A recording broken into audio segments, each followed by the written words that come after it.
میرا یادگار سفر۔ رزلٹ ہاتھ آتے ہی میں خوشی سے اچھل پڑی اور پھر ماں کی بات یاد آئی کہ خوشی کے وقت شکر ادا کرنا چاہیے اور غم کے وقت صبر۔ یہ میرے لیے خوشی کی بات تھی کہ میں کلاس میں فرسٹ آئی تھی، اس لیے میں نے سجدہ شکر ادا کیا اور خدا سے دعا کی کہ آخرت میں بھی مجھے سرخرو کرے، آمین۔ میری خوشی کی ایک اور وجہ تھی اور وہ یہ کہ والد صاحب نے ترغیب دلائی تھی کہ اگر میں کلاس میں فرسٹ آؤں گی تو وہ مجھے ممبئی گھومنے کے لیے بھیجیں گے، اور آخر میں میری یہ مراد پوری ہوئی۔ میں اپنے دوستوں کے ساتھ ممبئی کے لیے روانہ ہوئی، حالانکہ راستے میں کافی تکلیف اٹھانی پڑی کیونکہ بس کی حالت بھی ہماری حکومت کی طرح تھی جو گھسٹ گھسٹ کر چل رہی تھی، لیکن سفر کو تو ٹوٹنا ہی تھا اور وہ خدا خدا کر کے ٹوٹا اور اکتاہٹ میں خدا جانے میں کب سو گئی۔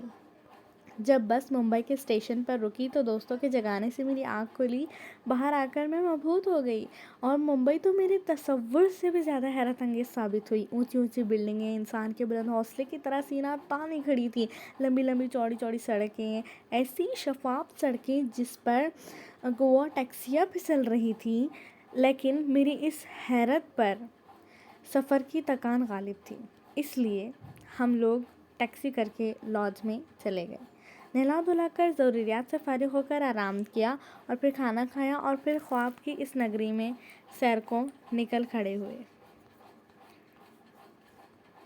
یوں تو قابل ذکر کئی مقامات ہم لوگوں نے دیکھے۔ نہرو سائنس کے کرشموں سے ہم مسحور ہوئے، اس کے سامنے نہرو پلانیٹوریم میں ستاروں کو قریب سے دیکھا، رانی باغ، چوپاٹی، مچھلی گھر، حاجی علی کی سیر میں کئی دن گزر گئے۔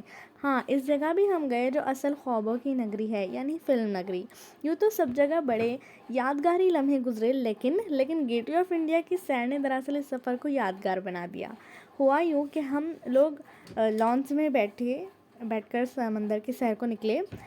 ہچکولے ایسے لگے جیسے ماں کی گود ہو، لیکن یہ کیا، اچانک لانچ الٹ گئی۔ کسی کو کچھ سمجھ میں نہیں آیا، صرف چیخ و پکار، آہ و فغاں اور بچاؤ بچاؤ کا شور تھا۔ سب کے اوزان خطا ہو گئے۔ قریب ہی دوسری ایک بڑی لانچ تھی، وہ فوراً ہماری مدد کو آ گئی۔ ہمیں تو کچھ ہوش